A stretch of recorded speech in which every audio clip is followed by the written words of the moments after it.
Wherever you are in the world, welcome to another edition of Jerry's Take on China. And for the record, I am Jerry. There are wedges, and there are wedges. Some are good for eating. Some are good for wedging our doors open. And some are good tools for dividing something we need separating. It's the dividing sort that we're going to talk about today. They can be good if they're used as a tool for construction. But when the USA uses them as a tool for sowing division between countries, we know they're not so good. Joe Biden has announced he will visit Vietnam, and suddenly there are many media reports of an airstrip being built on a disputed Vietnamese island. It's not a disputed island, and it's not an airstrip. And it's not even a new story. A Chinese presence has been on that island since 1974. That's almost 50 years. But this is a great story to blast into Vietnam so the people there can see that the US is their friend. This is a wedge being used to divide the people of Vietnam from China and used to con the people there into thinking the US could actually be their friend and China might not be.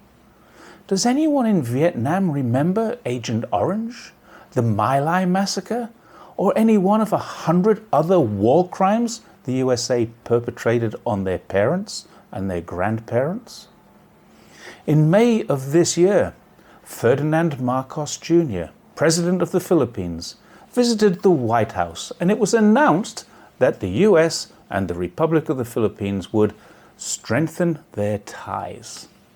Suddenly, there's more press reports of Chinese aggression on a disputed island with the Philippines. Once again, it's a wedge. Why are the Philippines now, after this particular boat has been beached on a shoal in the South China Sea, keen to fortify it? They haven't done so since 1999, when it was placed there. They aren't. This is another wedge. It makes people in the Philippines think that China might not be their good neighbor and that the USA can be. I'm old enough to remember when, out of budgetary concerns, the US abandoned the Philippines in 1991 and left them with the mess of Mount Pinatubo to clean up. It set the Philippines' economy back years. I'm not old enough to remember that between 1898 and 1902, over 20,000 Philippine troops were killed by the US, but also over 200,000 civilians died of disease, starvation, and as casualties of war.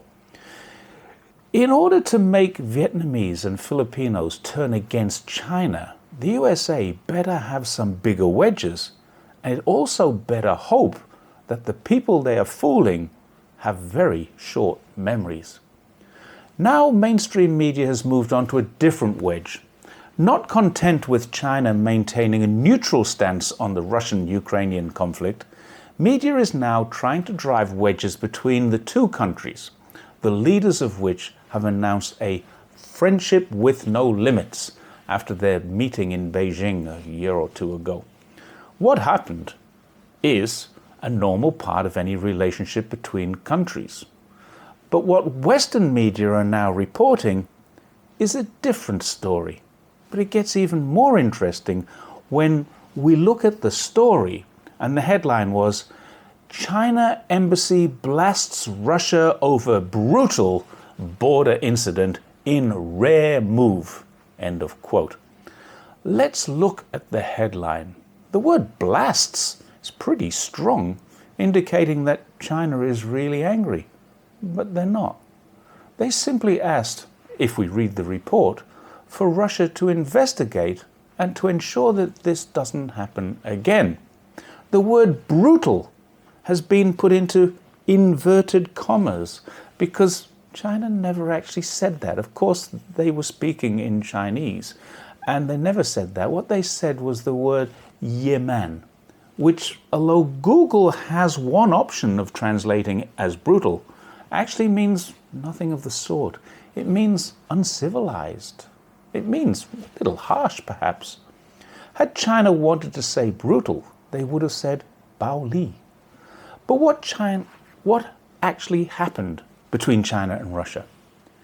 A Chinese internet celebrity with 1 million followers was stopped at the border with 4 other people. There were some problems. They had visa issues. They were apparently questioned for over 4 hours, and then they were turned away.